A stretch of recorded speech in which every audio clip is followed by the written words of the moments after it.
Hello and welcome to the show. We're here today with Katie Bourque from firesideproject.org. Welcome to the show, Katie. Yeah, thanks so much for having me, Todd.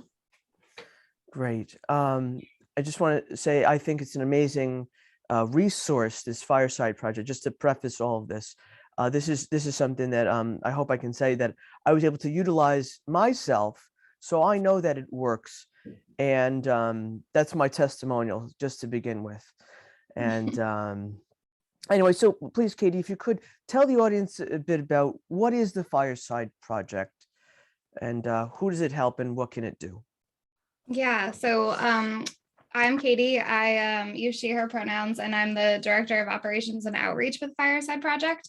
I've been at Fireside Project now since June of last year in this role. So the Fireside Project is home of the psychedelic peer support line. So folks can call in when they're having psychedelic experiences or after they're having psychedelic experiences to process and do integration work. We also support people that are trip sitting. So we're open 12 hours a day, 7 days a week from 3:00 p.m. Pacific time to 3 a.m. Pacific time. And we're available by phone or text. So it's 62 Fireside. You can also download our app in iOS or Droid. And it's a really streamlined application. So I see you nodding. I'm not sure if you've seen it, but it just says call or text. And it makes it really easy, especially if somebody is in the midst of a psychedelic experience, to reach us. Great, that's fantastic. So I was going to ask the next question is basically like who can call and when? Mm-hmm. Yep. So we don't support people pre-trip. So we don't give any kind of pre-trip advice, but anyone can call in the United States. We're currently only US based right now, although we hope to be international in the future. And like I said, the hours are 3 to 3 Pacific time. Great. 3 p.m. to 3 a.m. Pacific Standard Time. I had to look that up because here in EST, we know Eastern Standard Time, but PST, I was like, is it Pacific? How is it? Anyway, I figured it out and it worked out. Everybody, that's great. So what is psychedelic peer support? How did this all begin? I think it's great. Yeah, so this was kind of the vision of we have a few co-founders. So Josh and Hanifa met and then decided that this would be a great service to offer.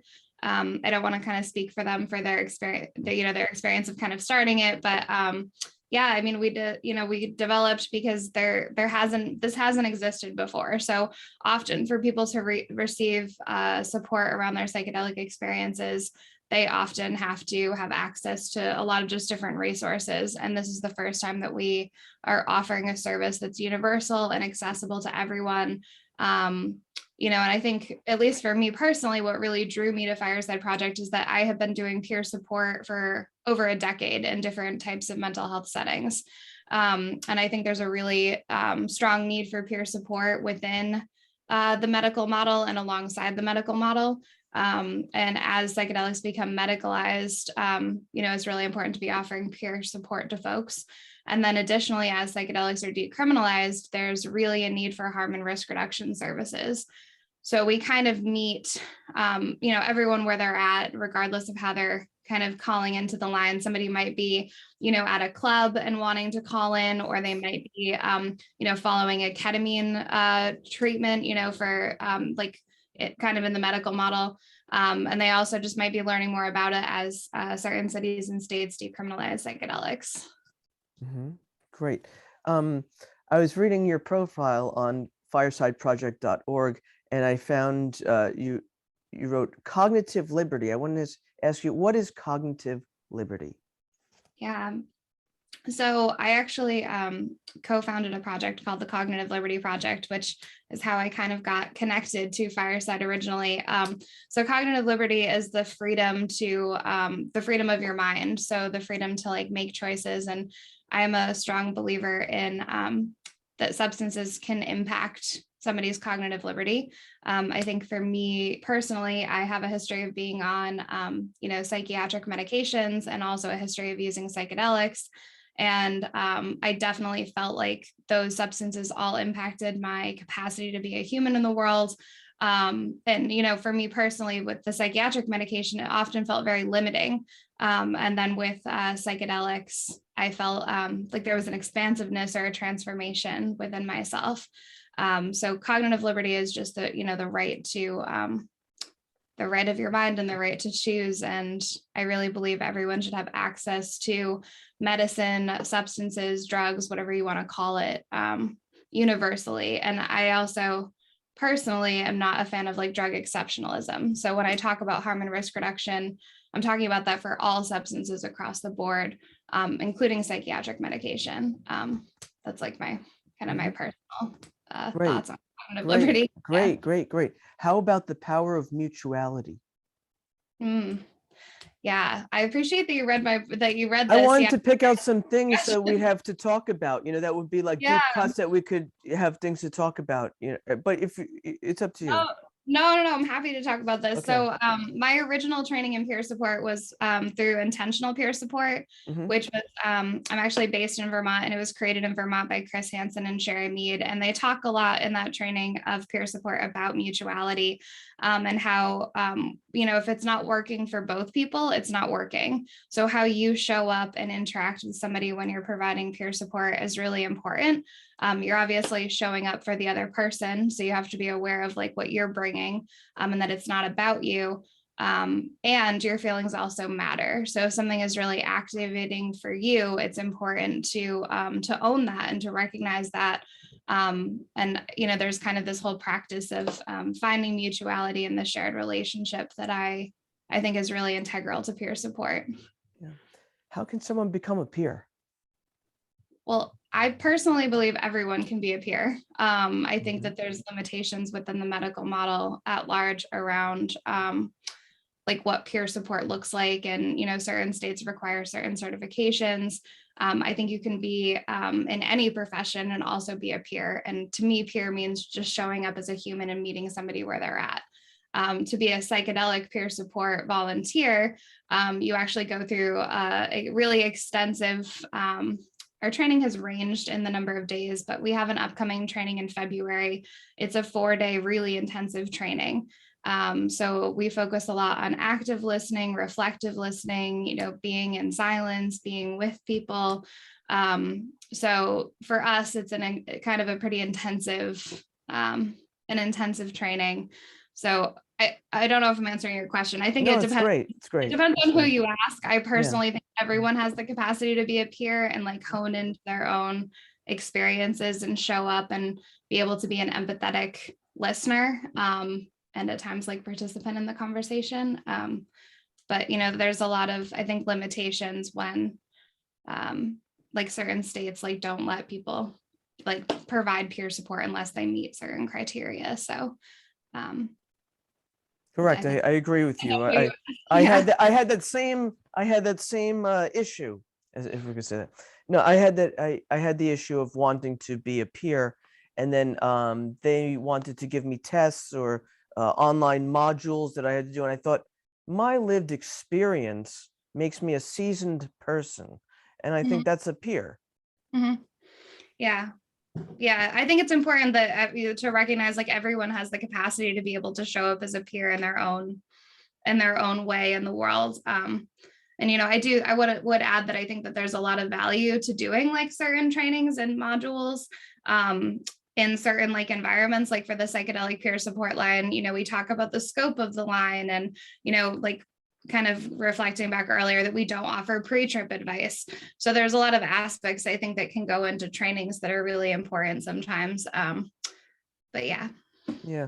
Like, for example, like if you had like for me, I have maybe a learning disability. So taking tests and reading is very difficult for me. And so I avoid taking tests because I feel like I've had enough tests in my life. I'm 42. I don't want any more tests. Bowing out of the test department, standardized and otherwise. Anyway, I want to ask you, are there good drugs and bad drugs? Can we say that? Is there something like that? Yeah. And I just want to say, I feel like you're asking. Sure. Yeah, no, okay. I'm happy to answer like from a personal perspective, but I just want to be clear. Some of these are my opinion and not necessarily like the opinion of Fireside. Fireside, right. So I would say that I feel like that's a really like limiting kind of like question. Like I mentioned earlier, that I don't really believe in drug exceptionalism. I think that like we should offer harm and risk reduction across the board for all substances. I would reflect that like we often, so I don't personally really identify with like language of like good and bad. Mm-hmm. You know, and I think even within Fireside Project, we have a lot of people that perceive us as like a bad trip hotline. Mm-hmm. And that's like kind of, you know, that's kind of a misconception. We're happy to support people through trips that might be difficult, but we often like try to reframe that a little bit. Like not saying like bad trip, like difficult or challenging Mm-hmm. psychedelic experiences, but really believe people have the potential to make meaning from those experiences and grow from them, and learn.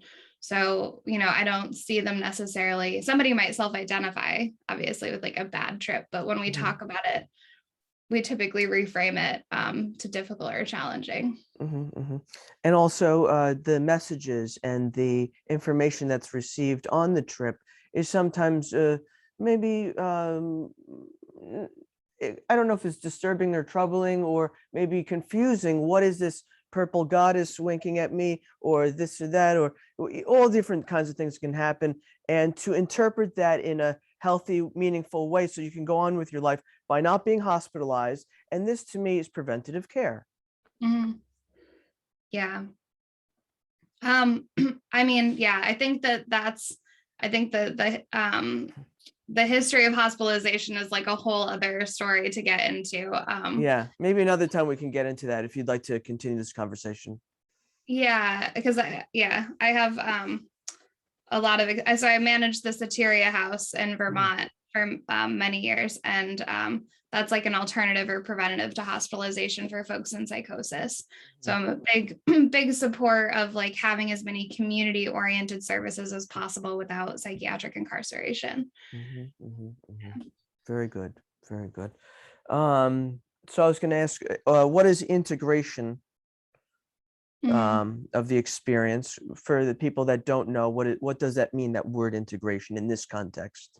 Yeah, that's such a great question to highlight, because I think a lot of folks don't know what integration is or have never heard of it. And I actually hadn't heard of it for a long time. Like when I started using psychedelics, it was in a kind of college scene, and you know, people were just kind of using substances and nobody was ever trying to like reflect later on the substances that they had taken. So integration is actually taking the psychedelic medicine and then integrating that within your life. So that looks very different, I think, for different people. You know, I find myself still kind of reflecting back on that time when I first started using psychedelics and being like, oh, wow, I didn't know there was something about like integration. Like I didn't realize like I should try to like reflect on this experience and then think about how it's impacted my life. So I've actually, you know, spent time kind of more actively kind of reflecting on some of those experiences now and how to integrate what I learned from those experiences into my life. Um, like on our stickers, for example, for Fireside Project, we don't actually use the word integration because a lot of folks don't know what it means. We use the word like processing. So it's essentially like processing a past psychedelic experience and then integrating that experience into your life. Very good, very good. And harm reduction for the people who don't know. Yeah, so harm reduction is, you know, there's a long history to the harm reduction movement. So harm reduction was kind of created for, you know, drug users and sex workers in order to minimize or reduce the risks of harm from substances. There's been kind of a shift in the movement too, to saying like harm and risk reduction. So we talk a lot about, you know, how substances have the potential, and then also have potential for risk. So it's about minimizing the risk of psychedelic experiences. We tend with psychedelics to try to say more like risk reduction. But just to answer your question, it's kind, you know, it's rooted in a larger movement that has a longstanding history. Mm-hmm, mm-hmm, mm-hmm. What can a person do? So you said there's no real bad trip. There are challenging trips, um, difficult experiences, maybe things that we don't understand right at the moment that it's happening to us. So what can a person do if they're having a, I don't want to say bad trip, but a quote unquote bad trip? Well, I mean, they can call Fireside Project. So Hmm. that's not, that's one of the tools that somebody has. And again, we're not just for folks that are having difficult experiences. But I think it's important to have a support person. So Fireside makes that an accessible thing that folks can access regardless of where they are and how they're showing up. So, calling in and getting support and having somebody be with you can be a really powerful experience so that you don't feel alone in that moment. And I think when you call in, the peer that you talk to can offer some, active listening, reflective listening, like, those are a lot of the kind of skills that we offer.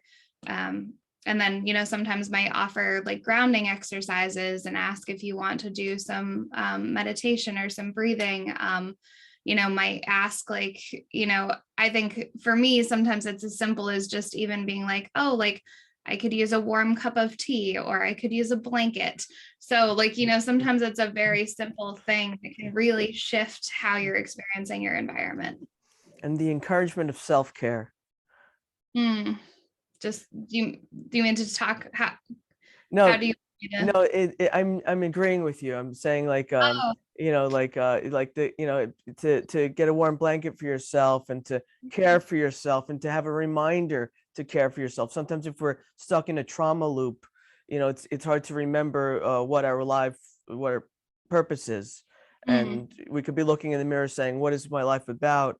And that could be very challenging, especially if it's a LSD trip that goes on for 12 hours or more, or it mhm. feels like more anyway. But personal experiences aside, it was great having you on the show. Please, how can people reach out to Fireside? Tell us again, please.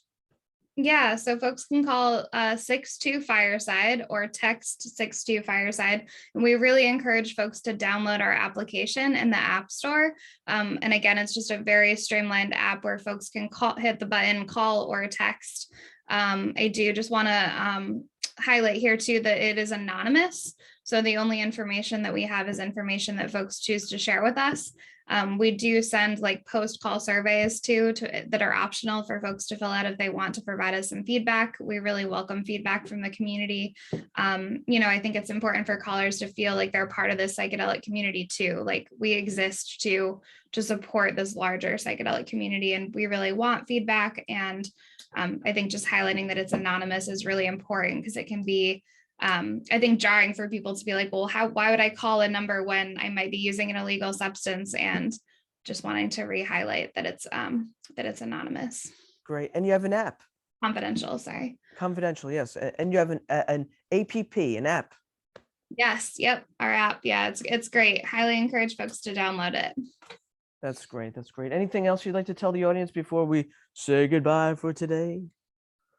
I don't think so. I think it feels good. And thanks for looking up some, appreciated your questions. Thank you so much. Thank you for watching Millennium TV News 24/7.